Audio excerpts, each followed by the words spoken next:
Join me, Stephen Glagola, Cowen's cryptocurrency and digital assets analyst here at Bitcoin 2022 in Miami. This is the largest and most visible Bitcoin conference of the year, consisting of over 3,000 companies, 450 speakers, and 35,000 attendees. I'll be interviewing some of the top publicly traded Bitcoin mining executives across the space to learn more about their competitive differentiation.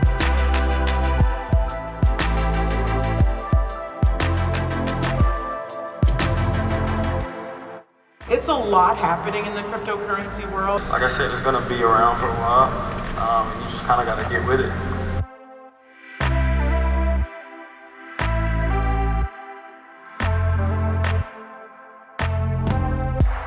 Can we start with how you differentiate, Marathon differentiates their go-to-market mining strategy relative to other miners in the space? So Marathon believes in a model that's asset light. We don't invest in the infrastructure and the power subsystems because we believe it's a lower return on assets. So we can invest 100% of our assets and our CapEx in miners, which allows us to grow at a rate faster than any other miner in the industry, as proven by the growth from where we were last year to where we'll be at this time next year at about 23 exahash, or roughly 7% of the global hash rate. Yeah, I think there are a few things. We're kind of one of the OGs of mining. We've been publicly traded since the beginning of 2018, and we now have over 6,000 self-mined Bitcoin on our balance sheet, which we're super proud of course. And most recently, and probably our biggest differentiator, is we made an acquisition of 5 enterprise data centers, as well as a cloud colocation and managed services business. So we've got over 400 enterprise customers in 5 emission-free data centers located across Canada. And so we're super excited to really build out a diversified go-to-market strategy that helps us support the Web3 ecosystem, which we think is a huge opportunity for us. We're vertically integrated, meaning we own our own power assets, own our own machinery, our own Bitcoin mining equipment, and run our own data centers. So in theory, our margins should be better given that we're not paying others to do that activity. And when you look to 2022, the rest of the year, what are your key priorities and what headwinds do you think the industry is facing? I think there's a lot of talk about where hash rate's going. I think it'll be interesting to see how that evolves. A lot of excitement in the supply chain. Obviously, having Intel publicly speak about coming into this space and manufacturing for mining, I think is really exciting. For us, we're just super focused on execution, as we always are. We take a balance sheet first approach to our business and are just really focused on executing the business plan. Priorities just keep doing what we're doing and really starting to look at growth beyond that. So new sites, new opportunities, the 15 exahash, we're building it out, it's all going to plan, and really it's about the next wave of growth for us. Yeah, we're super focused on execution from here. So we've done so much since we went public last October, but there's still a lot to do on the execution front. We want to finish building out our data center and our first power plant. Hopefully we'll receive another 12,000 miners plus for installation in both our first plant and the second plant. And we have exciting things around making the grid more reliable by treating our data center like a battery. Obviously Bitcoin is not an essential service. If power is needed by the grid, we can shut the data center down and give the power to the grid. So we're working on special projects like that at the same time that we are just executing on the original plan. So in 2022, our focus is deployment. We're growing over 6x in our capacity, so it's all about plugging in miners, which is a process we're in the midst of doing right now and we'll continue to ramp through the balance of this year.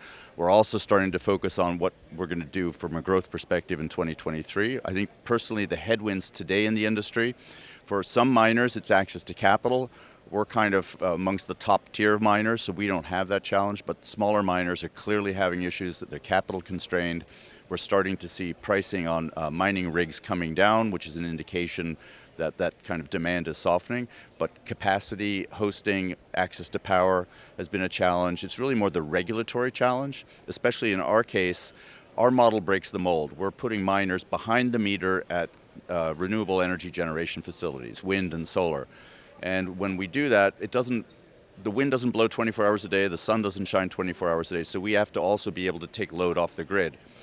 the grid is not used to putting energy into a power generator, they're used to taking it off. And so we had to break the mold, we had to get ERCOT and the regulators comfortable with how that works. There's telemetry, they have to be able to measure the load, all that sort of stuff. That's taken some time. We're now past those hurdles, so we move forward to full deployment here this month, and we're just super excited. But I think that's a challenge for the industry as a whole.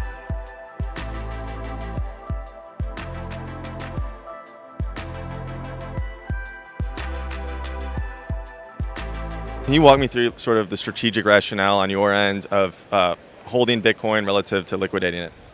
Yeah, I think in the beginning it was a different type of strategy. We really believed, as we still do, in the appreciation of the value of Bitcoin over time being consistently up and to the right. And so absolutely that's fundamental to our core beliefs. But now the way the markets have evolved so significantly, there's tons of products available for us where we can leverage the Bitcoin on our balance sheet in unique ways without having to liquidate. So in our case right now, we have two yield relationships, one with Galaxy, one with Genesis, where we actually earn yield from a portion of the Bitcoin on our balance sheet. So that's obviously pure margin as a source of fiat-based income, if you will. And then, of course, the option always exists as well to use that Bitcoin as collateral to secure debt financing, which we did in the last bear market. So I think having this optionality at more compelling rates now, as more new entrants have come into this space, means we can put that Bitcoin to work in meaningful ways without having to sell down the stack. So we believe that Bitcoin is going to grow in value at a faster rate than any other asset out there. So a typical company would take their treasury assets and invest them in a mix of stocks, bonds, other things, short-term securities, commercial paper. We believe that with the inflation rate and what's happened to the dollar, the purchasing price, the purchasing value, if you would, of fiat currencies is decreasing on an annual basis. And you can see that by the increase in hard asset values.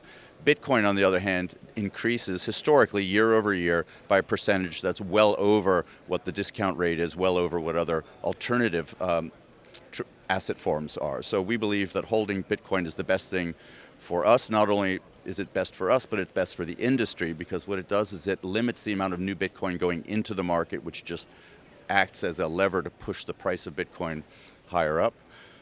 We believe in it so much that we went in the market in January of last year and bought essentially $150 million of Bitcoin at an average price of around $31,000. And if you look at how that has panned out for us on our balance sheet, Bitcoin today is in the mid-40s.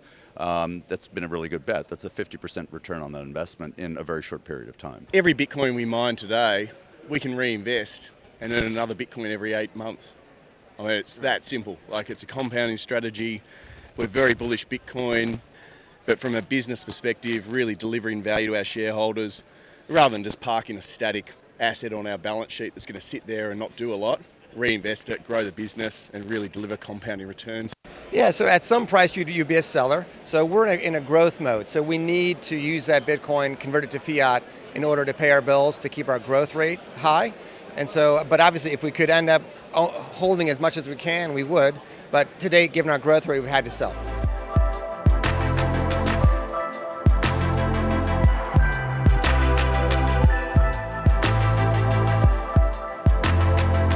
And last, I just want to touch on sort of how Marathon Digital is approaching your ESG commitments or sustainability as you go to market. So we made a commitment last year that we would be 100% carbon neutral in our mining operations by the end of this year. Not a lot of companies in the world that can move that quickly. We announced this week we're transitioning away from the only fossil fuel power source that we had and transitioning that to full renewable. All the mining deployment we're doing now and go forward is typically behind the meter at wind or solar farms with some supplement of grid energy, and whatever portion from the grid that isn't renewable energy, we offset with renewable energy credits. So we'll be 100% carbon neutral by the end of this year, and we're very confident in that. We believe most of the mining industry is moving in that direction because we all want to be good corporate citizens. We all want to help the environment. And by being a base load consumer behind the meter at the point of power generation, we actually act like a battery for the grid, meaning when the grid needs the excess energy, we can curtail our miners, and give that excess energy to the grid. And when we're operating based off the energy from the wind or solar farm, we're not a parasite to the grid. We're not using grid energy at all. So we believe this is where all miners will move eventually, and we just want to be at the forefront of that transition. It's fundamentally about that social license to operate, and this isn't ticking ESG boxes for institutional like we've been there, we've done that. You know you've got to do it. It's about entrenching ourselves in the energy markets and communities in which we operate. So in British Columbia, keeping power prices from going up due to the load that we're using, mopping up a lot of the surplus hydro. In markets like Texas, Australia, it's providing those demand response and flexible load to really support intermittent renewables. So for us, it's at the absolute forefront, and it's not just energy markets, it's not just renewables, it flows down to partnering with local First Nation communities, sponsoring local community clubs. We source, we hire locally, we really engage with those local communities and try to entrench ourselves. Yeah, so that really is our business model. So our first purpose is as reclaimers of waste coal lands. There are about 800 sites across Pennsylvania that are the legacy remnants of coal mining. So when coal was originally mined, the good stuff was used to make power and steel. The marginal quality, low PTU stuff was left on the surface, and that is the biggest source of water pollution in the state of Pennsylvania, and it's also a big source of air pollution. So our company exists to reclaim those sites, and the byproduct is power and ash. We use the power to make Bitcoin, so we really view ourselves as not only ESG friendly, our activity is environmentally beneficial, meaning we're cleaning up a legacy waste problem that exists in the coal mining states.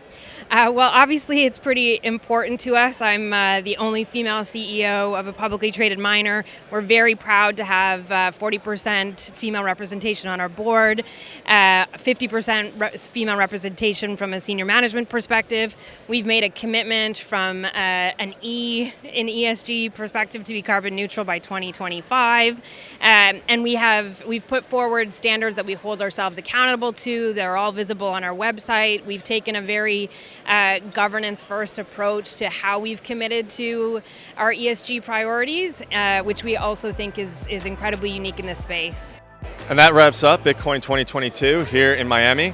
I think a couple key takeaways from our talks with the mining executives this week are, one, that there are various different approaches to go to market on the self-mining side, and also this is a year of operational execution across the space, which is really going to define the relative share performance amongst the listed miners. Thank you for joining us.